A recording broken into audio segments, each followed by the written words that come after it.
The year is 1782. The Age of Enlightenment is sweeping across Europe. It's supposed to be a time of reason, science, and leaving the superstitions of the past behind. But in the Swiss canton of Glarus, a darkness is brewing that feels like a relic from a much older, more brutal era.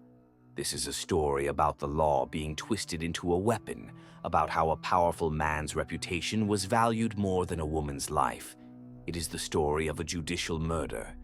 In this supposed age of reason, Anna Göldi was executed after being tortured into confessing she was a witch. But Anna wasn't a witch. She was a woman who likely held a dark secret about a powerful man, a secret he would kill to protect. This is the story of the last woman to be legally executed for witchcraft in Europe, and how a forbidden affair may have led to a horrifying and unjust death. To understand the tragedy of Anna Göldi's end, you first have to understand the hardship of her life. Born in Senwald, Switzerland, on October 24, 1734, she came into a world that offered very little to a woman of her station. Her family was poor, stuck at the bottom of a rigid social ladder, so from the age of 15, her only real path was domestic service. She spent her life moving from one household to another, a cycle of thankless labor for little pay. Her personal life was marked by tragedy and scandal, and in the 18th century, for an unmarried woman, they were often the same thing. At 31, she had a child with a mercenary who vanished before the baby was born. Heartbreakingly, the infant died on its first night, a sadly common event in an age of high infant mortality. But instead of sympathy, Anna faced accusations. Charged with murdering her own child, she was punished in a public pillory and sentenced to house arrest, a public shaming that would haunt her for the rest of her life. Refusing to be broken, Anna escaped and fled to the nearby canton of Glarus, hoping to start over. For a while, it seemed she could. She found work and even fell in love again, this time with Johann Melchior Zwicky, her employer's son. But their difference in social status made marriage impossible. Another pregnancy out of wedlock meant another layer of scandal. We don't know what happened to this second child, but the affair only isolated her further. By 1780, at 46 years old, Anna was a woman defined by loss and judgment. She was described as proud, attractive, and unusually educated for her class. Perhaps it was this streak of independence, this refusal to be completely crushed by her circumstances, that made her a target. Her final job would be in the household of the Tschudi family in the village of Mollis. The head of the family, Johann Jakob Tschudi, wasn't just a wealthy doctor and magistrate. He was one of the most powerful men in Glarus, and he was the man who would orchestrate her downfall. Life in the Tschudi household started out as unremarkable. Anna was a good servant. But beneath the respectable surface of this God-fearing home, a dangerous relationship was taking shape. Johann Jakob Tschudi, the married doctor, magistrate, and pillar of the community, began an affair with his maidservant. We'll never know if it was a genuine forbidden romance or something much darker. The coercion of a vulnerable woman by her powerful employer. Some accounts suggest Tschudi may have raped her. What we do know is that for a man like Tschudi, a public figure whose reputation was everything, an affair with a servant was a career-ending scandal. Adultery could have cost him his office and his place in society. Anna Göldi had already been punished by society for stepping outside its strict moral code. It's believed she threatened to expose the affair, to drag the powerful man's hypocrisy into the light. Whether she did this out of anger, desperation, or a cry for justice, she fatally underestimated how far Johann Jakob Tschudi would go to protect himself. He needed to silence her, and he found a way to do it that wouldn't just discredit her, but utterly destroy her. The opportunity came in October 1781, and it was so bizarre it sounds like fiction. One of Chudi's daughters, 8-year-old Anna Göldi, suddenly began suffering from violent convulsions. Then came the impossible claim: needles were found in the child's milk and bread.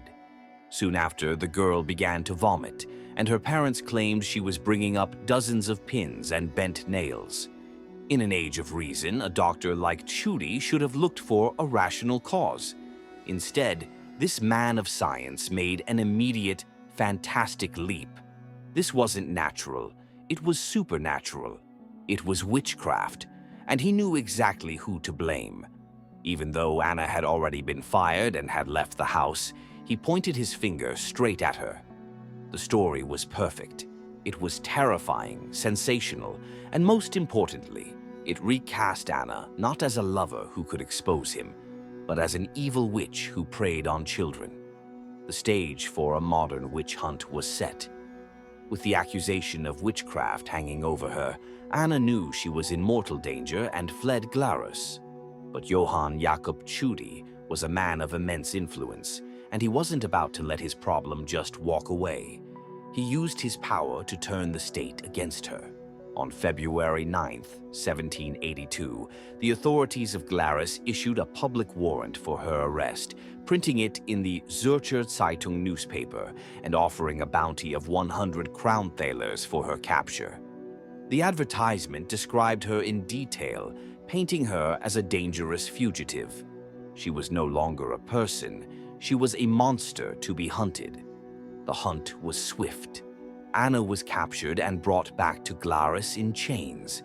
The legal system, which should have protected her, was now her tormentor, controlled entirely by friends and allies of the Chudi family. The very people meant to judge her were part of the same elite circle as her accuser. Justice was never really on the table. The trial was a sham from the start. The Protestant Church Council, which had no legal authority to even conduct such a trial, presided over the case with their minds already made up. They wanted a confession, not the truth. To mask the medieval nature of the proceedings, they carefully avoided the official charge of witchcraft in court records, instead accusing her of poisoning, a crime that didn't even carry the death penalty in non-lethal cases. It was a flimsy attempt to give their judicial murder a veneer of legality. But the cover-up didn't work. News of the trial spread across Switzerland and Germany, sparking outrage. Enlightenment intellectuals and journalists were horrified that a witch trial was happening in their modern age. The German press coined a new term for it, Justizmord, or judicial murder, a murder carried out under the guise of the law. This international outcry, however, meant nothing in the corrupt, closed world of the Glarus court. They had their victim. They had taken her freedom. Now they would take her humanity. Inside the cold walls of her prison, Anna Göldi insisted she was innocent. But her denials were met with escalating cruelty. If she wouldn't confess, she would be made to. The court's goal was to inflict the maximum amount of pain possible without killing her, to break her body until her spirit followed. The historical records of her torture were destroyed in the cover-up, but accounts make it clear what she endured. The primary method used was a horrifying form of suspension. She was hung by her thumbs, with heavy stones tied to her feet to increase the weight and strain. The agony of this is almost unimaginable, as the full weight of her body, plus the stones pulled on her thumbs, dislocating joints and tearing ligaments. Under this duress, Anna finally broke. The pain was too much. She confessed. She told her torturers exactly what they wanted to hear, that she had made a pact with the devil, who appeared to her as a black dog. She admitted this demonic force gave her the power and the needles to bewitch the Chudi child.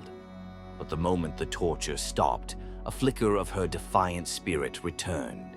She retracted her entire confession. She swore she was innocent, that the story was a lie forced on her by unbearable pain. It was an incredible act of bravery. Alone, facing a system determined to condemn her, she still fought for the truth. Her courage, however, was seen only as proof of guilt, evidence of a supernatural strength gifted by Satan. So they tortured her again. They subjected her to the agony once more, until her will was completely and finally shattered. This time, when she confessed, she did not take it back. The court had its story. They had broken Anna Göldi. They had their witch. The trial was a piece of macabre theater. The witness stand was filled almost exclusively with friends and associates of the Göldi family. Any logic was twisted to fit the predetermined narrative of guilt. When it was pointed out that the afflicted child, Anna Göldi, was actually getting better, the court didn't see it as natural recovery. Instead, they argued it was proof that Anna's magical power was weakening. There was also a tragic subplot involving a metalworker named Rudolf Steinmüller. At one point, he was implicated in the case. After being interrogated, Steinmüller took his own life in his prison cell.